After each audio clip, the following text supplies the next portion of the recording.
quand tu es petit, inconsciemment, tu es de Lyon, tu aimes bien la ville, tu aimes bien ton club aussi, parce que c'est sûr que quand tu es footballeur, tu regardes le foot, je pense.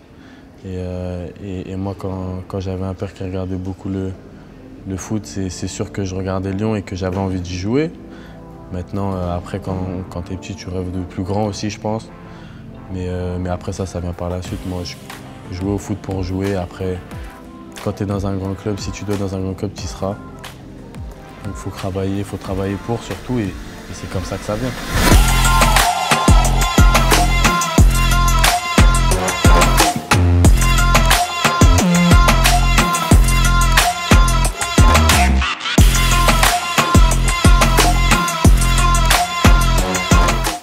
Malo, Bon quoi, c'est comment? tranquille, on est là. Ça dit quoi? On est là, tranquille. Hein.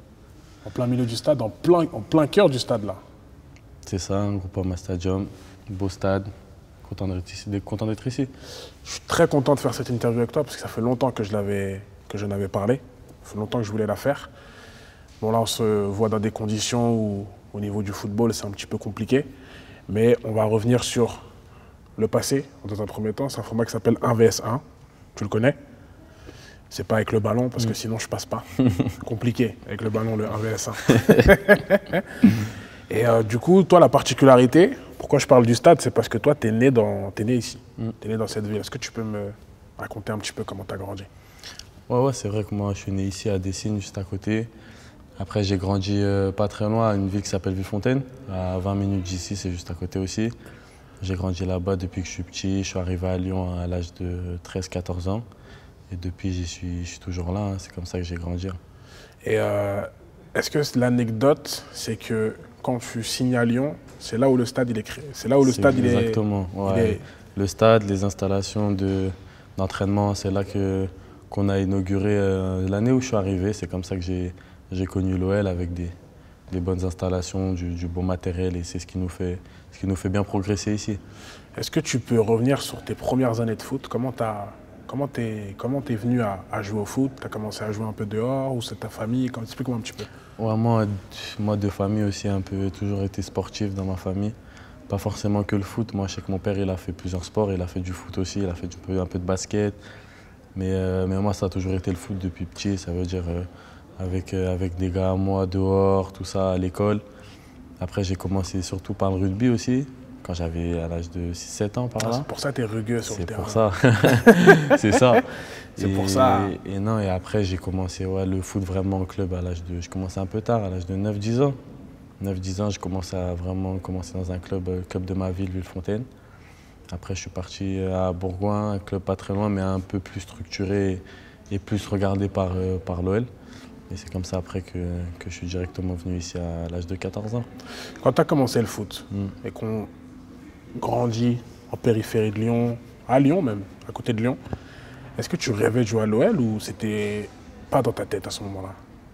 Non, si, quand même. Je pense que quand tu es petit, inconsciemment, tu es de Lyon, tu aimes bien la ville, tu aimes bien ton club aussi, parce que c'est sûr que quand tu es footballeur, tu regardes le foot, je pense. Et moi, quand j'avais un père qui regardait beaucoup le foot, c'est sûr que je regardais Lyon et que j'avais envie d'y jouer. Maintenant, après, quand tu es petit, tu rêves de plus grand aussi, je pense. Mais après ça vient par la suite. Moi, je jouais au foot pour jouer. Après, quand tu es dans un grand club, si tu dois être dans un grand club, tu y seras. Donc, il faut travailler pour surtout. Et c'est comme ça que ça vient. Moi, pour que tu saches, je te parle pas de ça pour rien. C'est parce que moi, de base, moi, je suis un peu pour Lyon aussi. Je suis pour Paris. Mais j'ai une partie de mon cœur qui est pour Lyon. Parce que moi, j'ai 27 ans. Et quand j'étais plus jeune, Lyon, ils éteignaient tout. C'était vraiment les numéros 1 de chez numéro 1. Et moi, j'avais pas Canal+, j'avais pas toutes ces choses-là. Il n'y avait que TF1 où il y avait les matchs. Et c'était toujours Lyon qui jouait. Donc moi, je suis archi content d'être là. Et je voulais te demander, est-ce que toi, tu as vécu cette période du Grand Lyon où tu es arrivé, où ça commençait à être un petit peu plus compliqué? Moi, franchement, si je... Enfin, quand tu étais plus jeune, est-ce que Lyon, c'était le Lyon dont je te parle? Ouais, c'était celui-là. J'allais même au stade en étant plus jeune. Après la période où vraiment c'était où ils éteignaient tout, j'étais pas encore assez conscient, on va dire. Mais quand même, quand t'as raté, hein? J'ai raté, c'est sûr. Mais quand même, quand j'ai commencé à vraiment m'intéresser, surtout au club, c'était des grands joueurs quand même. C'était des grands joueurs qui passaient à un haut niveau de ouf. Donc tu es obligé de regarder et d'aimer, en fait, tout simplement. Et j'avais une question. Quand tu viens à Lyon, quand tu signes à Lyon, parce que c'est la particularité de ceux qui vivent à Lyon, etc. Est-ce que tu étais au centre de formation ou tu dormais chez toi? Non, moi, j'étais au centre de formation parce que j'aurais pu rester chez moi, mais en fait, tu connais, avec les parents qui travaillent et tout, c'est compliqué de faire les allers-retours tous les soirs, tous les matins. Donc, j'ai préféré aller au centre de formation. Et même, je pense que ça te forge. Le fait que tu sois loin de ta famille et tout de suite, ça t'oblige à être fort dans ta tête et à grandir plus rapidement. Donc, c'est ce qui m'a aidé aussi, on va dire. Est-ce que tu peux revenir, avant de parler du centre, avant qu'on s'étale sur le centre, sur quand tu étais plus jeune, tu n'étais pas latéral droit. Tu étais quel poste? Quand j'étais plus jeune, franchement, j'ai joué un peu tous les postes offensifs, hein, je te mens pas. J'ai joué 10, j'ai joué numéro 6, j'ai joué 8, j'ai joué ailier, j'ai même joué attaquant 9. Ça fait jouer un petit peu partout. Après, c'était surtout 8. 8-10, j'ai surtout joué 8-10. Relayeur, hein? Ouais, relayeur. Et ailier aussi un petit peu. À comprendre, box to box. Non, les allers-retours sur le long de ligne. Ça a joué, c'est sûr. J'ai capté. Ouais, rugby, ouais, tout ça. Un mélange. Non, mais ça a joué. Je pense que ça a joué le fait que quand j'étais petit, j'étais vraiment offensif. Et c'est ce qui fait mon jeu aujourd'hui, où j'aime bien aller de l'avant. Je pense que c'est ça qui a joué. Ouais. Comment ça se passe, ton intégration au centre de formation? Bah, franchement, facile, hein. Les jeunes aussi qui ont intégré avec moi quand on était jeunes, on se connaissait aussi un petit peu, des tournois, de tout ça. Donc forcément, c'était un peu plus facile. Après, comme j'ai dit avant, le fait d'être loin de ses parents, c'est ça qui est le plus compliqué. Mais après, l'adaptation, elle se fait vite. Quand tu es avec des gens que tu apprécies, des potes à toi, franchement, le temps, tu le vois même pas passer. Donc en soi, j'ai pas eu de problème avec ça. En fait. Tu parles d'adaptation rapide, mais tu as une ascension qui est aussi rapide, en tout cas dans le club. Est-ce que tu peux nous parler de quand est-ce qu'il y a eu le déclic pour toi de passer de jeune à pro? Comment ça s'est passé?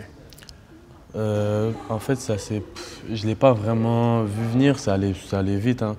Je commençais à monter en réserve. En fait, il y a une année où j'ai repris en U19 et j'étais pas forcément content, mais j'étais surpris parce que pour moi, je pensais être apte à reprendre avec la réserve.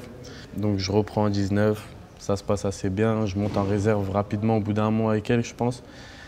Et on fait un gros match, on va à Marseille, je crois. Marseille, c'était ça, ouais, Marseille avec la réserve. Et je fais un bon match. Et c'est le jour d'après où on m'appelle, on me dit que la semaine, je m'entraîne avec les pros. Donc ça s'est fait comme ça. Après, j'y suis allé. Au début, c'était un peu pour voir un peu comment ça se passe, faire 2-3 entraînements. Et quand j'ai vu que ça se passait bien et que je me sentais bien, j'ai pas lâché, j'ai continué. Et c'est comme ça que petit à petit, j'ai réussi à m'intégrer avec le groupe. Donc comme quoi, il ne faut jamais lâcher parce que la saison où tu montes en pro, c'est la saison où tu as ta plus grosse déception. Exactement. Tu n'es pas appelé pour jouer en N3, enfin pour reprendre avec la N3. Ouais. Tu reprends avec la 19 et finalement, c'est cette année-là qui te fait passer en pro. Exactement, c'est exactement ça. C'est ça qui a fait que je me suis dit, ouais, ça va vite. Tu vois, donc il ne faut pas lâcher, il faut bosser. C'est comme ça qu'après, tu as ce que tu mérites. À ce moment-là, tu as quel âge quand tu reprends en 19? À ce moment-là, j'ai 17 ans. 17 ans. Donc en gros, c'était un peu une frustration, on va dire, parce que tu avais d'autres gars de ma catégorie qui étaient eux qui ont repris avec la N2. Du coup, c'était un peu frustrant, mais après, j'étais pas inquiet parce que j'ai confiance en moi, je sais ce que je vaux et quand tu travailles, tu as ce que tu mérites, comme j'ai dit. Donc, j'étais pas surpris. Ça me fait penser à une phrase un peu quand on parlait en off, quand tu me disais que toi, tu analysais beaucoup l'attitude sur le terrain et que tu faisais beaucoup attention à ça, aussi bien pour les autres que pour toi-même. Est-ce que c'est quelque chose que tu t'es forcé de faire quand justement tu étais en 19, de montrer une belle attitude et de montrer que tu avais la dalle? Parce qu'on parlait de la dalle tout à l'heure. Est-ce que c'est vraiment ça qui te caractérise aujourd'hui? Ça, c'est un fait. Mais est-ce que c'est grâce à ça que tu as eu ce déclic? Ouais, moi, je pense que c'est ce qui m'a toujours servi. Moi, je pense que ça a été surtout dans mon éducation. C'est quand je dis avoir la dalle et avoir une bonne attitude, c'est d'abord d'être humble tout de suite. C'est d'avoir confiance en soi, mais sans trop en faire. Et quand tu sais que le travail c'est important, quand tu dois travailler, il faut travailler, ça vient tout seul. Et l'attitude, c'est ce qui a fait que je pense que j'ai su me démarquer à des moments où je me replongeais dans le travail quand certains ne le faisaient pas, ou quand je courais plus, quand certains ne le voulaient pas, tout simplement. Et c'est ce qui fait, je pense qu'aujourd'hui, tu arrives à avoir ce que tu mérites. C'est quand tu as une bonne attitude et quand tu es sûr de toi et tu sais ce que tu vaux, les résultats et ce que tu mérites, ça suit. Donc c'est ça qui a fait que j'en suis là aujourd'hui. Ça me fait penser à une discussion que j'avais déjà eue avec Pierre Calulu, qui est aussi formé à l'OL. Et il m'avait dit à peu près la même chose que ce que tu es en train de me dire. Et il me disait que quand il est arrivé au Milan AC, qu'il était persuadé qu'il allait jouer un jour, parce que le jour où le coach allait le mettre sur le terrain, il allait courir d'une manière tellement forte, où il allait être tellement déter, que c'est impossible que le coach ne le voit pas. Et j'ai l'impression que c'est un petit peu la mentalité qu'on vous a inculquée en fait au centre, parce que tu m'as dit exactement la même chose que lui là. Ouais, c'est ça. Non, moi je pense que déjà comme je dis, avant d'être bon, il faut être sérieux dans le travail et surtout pas calculer ses efforts. Je pense qu'on est dans un sport et surtout dans un contexte qui fait que les résultats, ça ne suit pas toujours, on va dire, les performances aussi. Mais si t'es pas bon avec le ballon, il faut au moins être bon dans l'investissement et dans l'impact et l'intensité que tu mets. C'est ça qui fait que tu peux redresser la barre. Et moi, je pense que c'est ce que je dois garder et c'est ce qui me caractérise, pardon. C'est qu'il faut toujours courir et vraiment être investi dans ce que tu fais pour pouvoir aller plus haut. C'est ça qui fait que tu arrives à être un bon joueur, en fait, je pense. C'est la vraie mentale de Lyon, c'est ce que j'en conclus. Et je vais revenir avec toi sur ton passage en pro, tes premiers matchs. Je sais que tu es très proche de ta famille, de tes cousins notamment, etc. Est-ce que tu peux nous dire qu'est-ce que ça fait de jouer dans sa ville? Parce que toi, tu es né ici. Qu'est-ce que ça fait de jouer dans un si grand stade, chez soi? De la fierté, hein, tout simplement, de la fierté. Moi, je sais que je joue pour ça, pour rendre fier les mains, tout simplement. Et quand je joue ici, dans le club de ma ville, et que je vois ma famille dans le stade, ça fait plaisir. C'est tout simplement du plaisir et il faut continuer à les rendre heureux.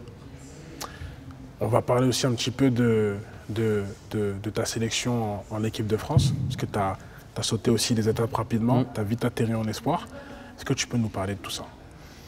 Ouais, moi après j'ai fait quelques sélections aussi en jeune quand j'étais en U16, U17, un peu U19 aussi.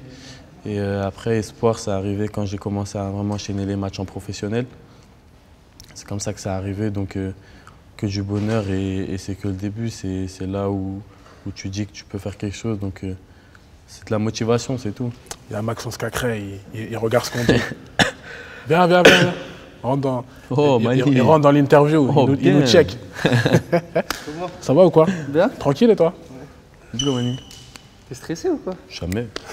Jamais. Je vous laisse tranquille. Et du coup, il parle de stress, mais on va pas parler de ça, parce que t'es pas stressé. Jamais. Ça va. Si, quand même un peu, des fois, ça arrive, mais tranquille. Un petit peu. Un petit peu. Et du coup, tu me disais espoir, parce que j'ai pas écouté, il m'a déconcentré. Non, je disais, ouais, non, espoir, ça arrivait rapide. En fait, c'est quand j'ai commencé à enchaîner les matchs en pro. C'est là que j'ai été convoqué pour la première fois. Donc, comme j'ai dit, c'est de la motivation en plus, hein. C'est des choses qui font plaisir. Maintenant, c'est pas une fin en soi, il faut continuer à bosser pour aller plus haut, tout simplement. Et plus haut, il faut que tu y ailles. C'est le chemin, c'est tout droit. C'est tout droit. C'est tout droit. C'est l'objectif. En tout cas, merci beaucoup. Parce que je pense qu'on a fait le tour. Je pense qu'on se reverra parce que c'est que le début. Ouais, c'est que En tout cas, moi, je te souhaite que tu puisses réaliser tout ce que tu as en tête et que tu continues à avoir la dalle. J'aimerais juste que tu finisses par une petite phrase pour tous ceux qui nous regardent. Parce que je sais que tu apportes beaucoup d'importance au travail, à tout ce qui est attitude, etc. Est-ce que tu pourrais donner un conseil à tous les jeunes qui voudraient devenir joueurs de professionnels ou non? Parce que pour moi, tout ce dont tu parles, toutes les valeurs dont tu parles, ce n'est pas forcément des choses qui sont attrées qu'au football. Est-ce que tu pourrais finir là-dessus et c'est bon?